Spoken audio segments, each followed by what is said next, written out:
Hola, mi nombre es María Alba Márquez, formo parte del grupo número 14 de la asignatura Toxicología y les estaremos hablando un poco sobre formas farmacéuticas. Formas farmacéuticas medicamentosas es la disposición individualizada a la que se adaptan los fármacos o principios activos y excipientes, materia farmacológicamente inactiva, para constituir un medicamento. Es decir, es la disposición externa que se da a las sustancias medicamentosas para facilitar su administración. Son, en su forma más simple, productos elaborados a partir de las drogas para poder ser administradas al organismo. Pueden tener una o varias drogas o componentes y son confeccionados por el farmacéutico o la industria farmacéutica.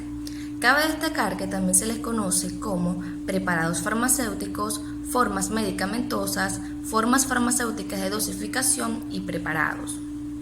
El objetivo principal de dichas fórmulas es normalizar la dosis de un medicamento. Por ello también se les conoce como unidades posológicas.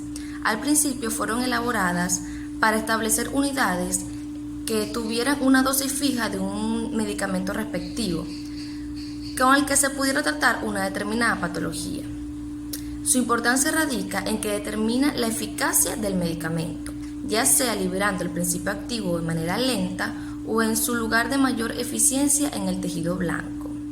Evitar daños al paciente por interacción química, mejorar el aspecto o mejorar sabores. Hola, mi nombre es Francis Salazar y les vengo a hablar sobre las formas farmacéuticas sólidas. Estos son fármacos que tienen uno o más principios activos sólidos que están dispersos en una mezcla de sólidos llamado excipientes. Estos fármacos tenemos los que son los polvos, las cápsulas duras, cápsulas blandas, tenemos también los comprimidos y las granjeas. Los polvos son estos fármacos que debemos de disolver antes de ser ingeridos o administrados y que además deben de ser administrados o ingeridos rápidamente una vez disueltos para evitar que se precipiten. También tenemos las cápsulas, que son los fármacos envueltos en una capa, generalmente gelatina o glicerol. Esto sirve para evitar que el componente activo tenga contacto con la luz solar o la humedad y así evitar su deterioro. También tenemos lo que son los comprimidos, que pues generalmente son las pastillas que manipulamos bastante cotidianas, son fáciles de llevar de un lado a otro y pues muchas de ellas tienen una ranura para facilitar la administración en dosis más pequeñas. También están las granjeas, que son estos comprimidos que están envueltos por una capa de sacarosa para enmascarar un poco lo que es su sabor y así ingerirlos más fácil y además asegurarnos de que sus componentes sean liberados en el intestino delgado. Las ventajas de estos fármacos, las ventajas de estos fármacos son que son de fácil administración, fácil reproducción, pues tienen una forma más estable que el líquido. Además son bastante accesibles para el público, la mayoría de ellos. Sin embargo, las ventajas están que no pueden ser administrados en pacientes que tengan náuseas, en pacientes inconscientes y que además, como estos no tienen una rápida respuesta, no genera una respuesta inmediata, pues no nos va a dar resultados si necesitamos, por ejemplo, controlar una crisis alérgica o alguna de estas otras emergencias. Mi nombre es Dani Bellorín, pertenezco al grupo número 14 y les estaré hablando sobre la identificación y el reconocimiento de las formas farmacológicas físicas. Un medicamento o una forma farmacológica puede identificarse mediante 3 nombres. El primero es un nombre común. Este indica su composición química. El segundo es un nombre genérico o nombre común, el cual está dado o autorizado por la CDI, que es una organización internacional. El tercero es un nombre comercial, que es el que le coloca el farmacéutico o la industria para su distribución y su venta, en sí para su comercialización. Pero, por ejemplo, la CDI no es una organización universal. Es por ello que la Organización Mundial de la Salud, OMS, ha permitido que algunos países utilicen prefijos o afijos para agrupar e identificar en grupos de familias algunos fármacos. Por ejemplo, la USAN. La USAN utiliza en Estados Unidos para sus antiinflamatorios ciertos afijos, como lo son Ad, Sal, Bufen, entre otros. Esto hace que al saber en qué terminan los nombres de estos fármacos, se sepa a qué grupo de fármacos pertenece, a qué familia pertenece, para su identificación.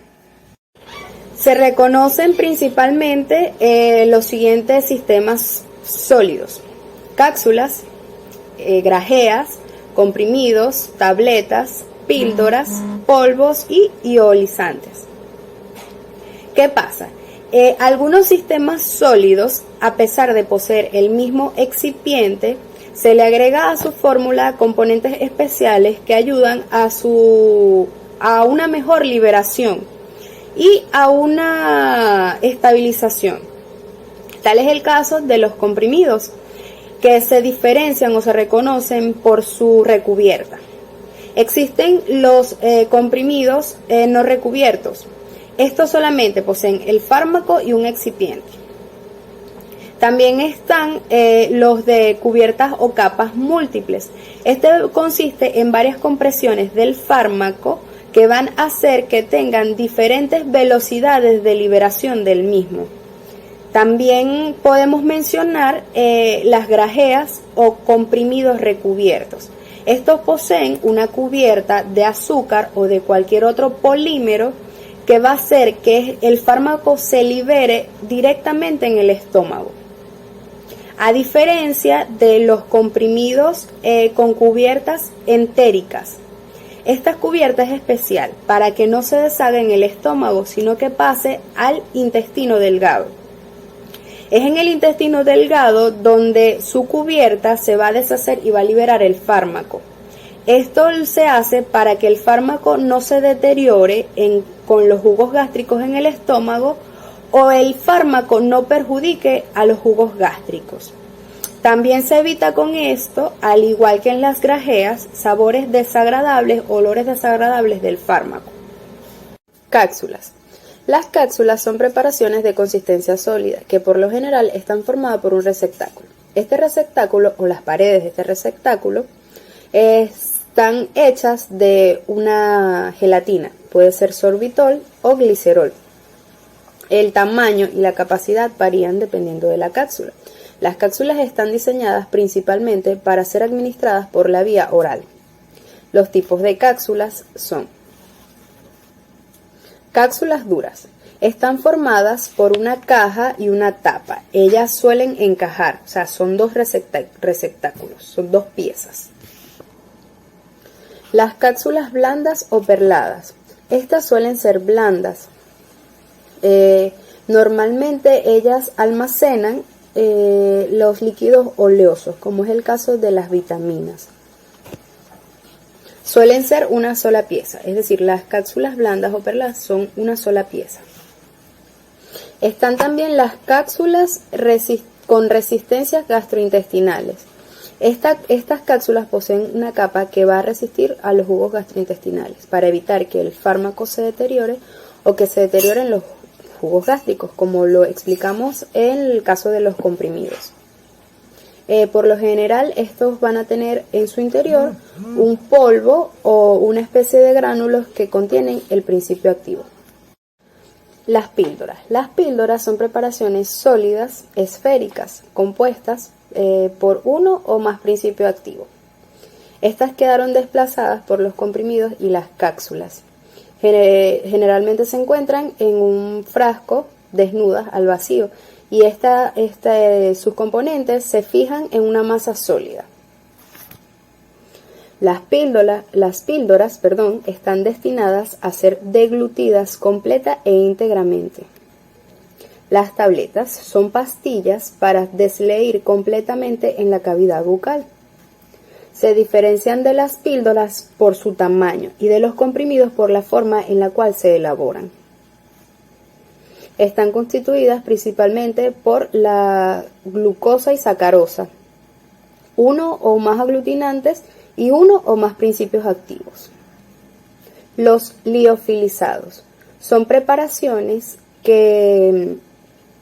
farmacológicas que están preparadas para hacer en una sola dosis, es decir, una dosis unitaria. Estas son formas muy porosas que son de fácil hidrolización, es decir, se pueden disolver con facilidad en el agua. Soy Elis Martínez y continuando con el tema de las formas farmacéuticas, voy a explicarle lo que es la clasificación de las mismas. Estas se clasifican en 3 tipos que son según su esterilidad, según los estados de la materia y según su vía de administración. Según su esterilidad tenemos entonces una subdivisión que son estériles y no estériles. Los estériles se refiere a que no deben contener ningún tipo de carga microbiana y además deben cumplir con requisitos de apirogenicidad. ¿Qué significa esto? Que no deben contener productos que eleven la temperatura. Un ejemplo de ello son los polvos estériles que utilizamos para inyecciones. Los no estériles son comprimidos y no comprimidos y son completamente con carga microbiana. Esto no se refiere a que tienen patógenos, sino que en completa ausencia de patógenos. Los comprimidos pueden ser grajeas o lo que comúnmente llamamos pastillas, y los no comprimidos como cápsulas, según la clasificación según el estado de la materia. Entonces tenemos sólidos, líquidos y semisólidos. Los sólidos son las grajeas o los polvos. Los líquidos, entonces tenemos los homogéneos, que son las soluciones orales, nasales, óticas, y los heterogéneos como las suspensiones, los aerosoles y la emulsión. Según la vía de administración, entonces encontramos una subclasificación según la vía indirecta, directa y tópica. Según la vía indirecta tenemos vías respiratorias, vía rectal, vía oral.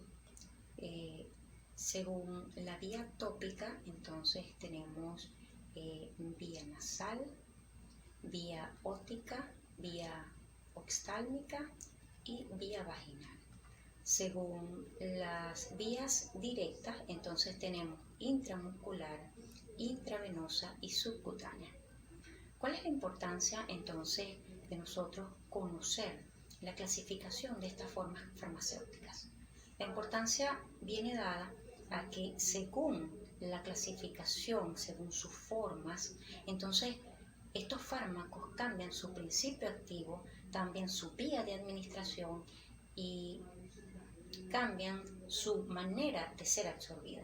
Entonces será una manera positiva al momento de administrarlos o recomendarlos. Muchas gracias.